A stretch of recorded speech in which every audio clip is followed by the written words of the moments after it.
This video is brought to you by Brilliant.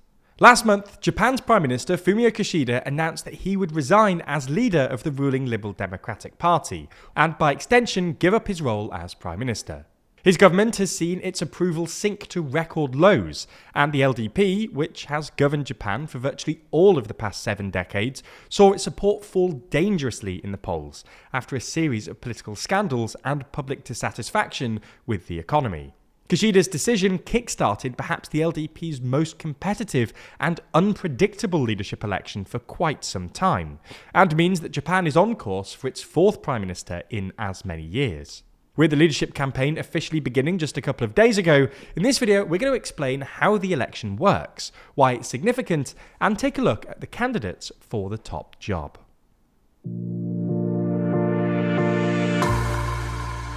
Before we start, if you haven't already, please consider subscribing and ringing the bell to stay in the loop and be notified when we release new videos.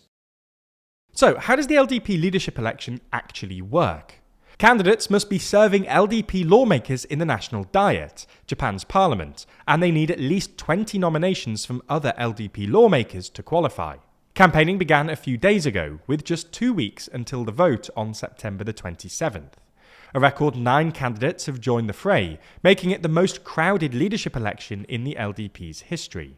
As for the voting system, bear with us, it can appear a little complicated.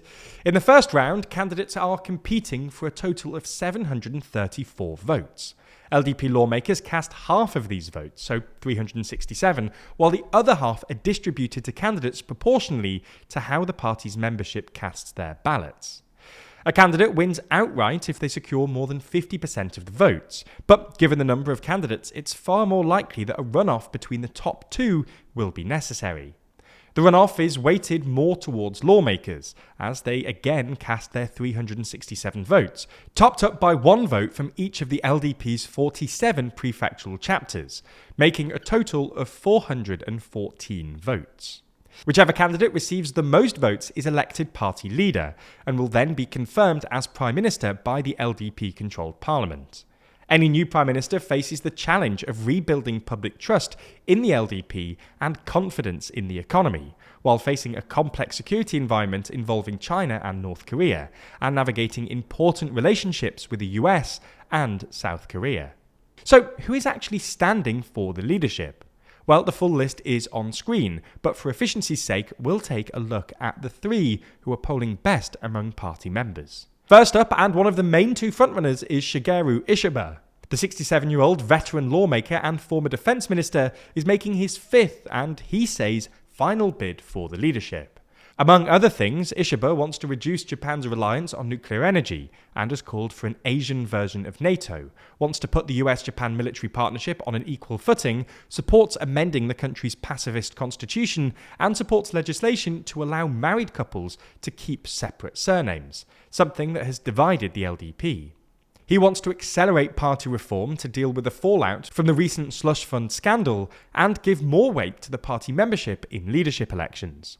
On the economy, Ishiba says his priority would be a full exit from deflation, boosting investment in growth areas, and achieving an increase in real wages. He's kept himself an outsider from recent administrations and is popular with the public and rank-and-file party membership, but Ishiba has generally struggled to gain support from fellow LDP lawmakers and is disliked by conservatives, which could hinder him if he gets to a runoff.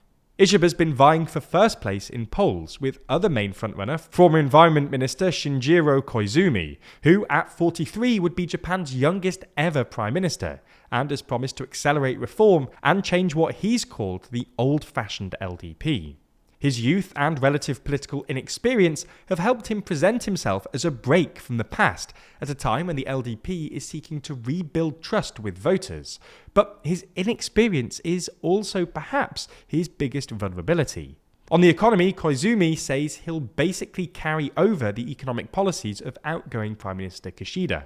He's called for scrapping the country's nuclear reactors, supports allowing separate surnames for married couples, wants to relax labour market regulations, and wants to amend Japan's pacifist constitution to acknowledge the existence of the country's military. He's one of several candidates that regularly visits the Yasukuni Shrine, which honours Japan's war dead, including convicted war criminals, which would cause tension with victims of wartime aggression like South Korea and China if he continues to do so as Prime Minister.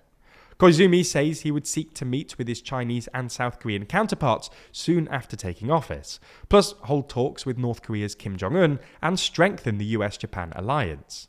Koizumi has said that if he becomes Prime Minister, he would call a snap election as early as possible.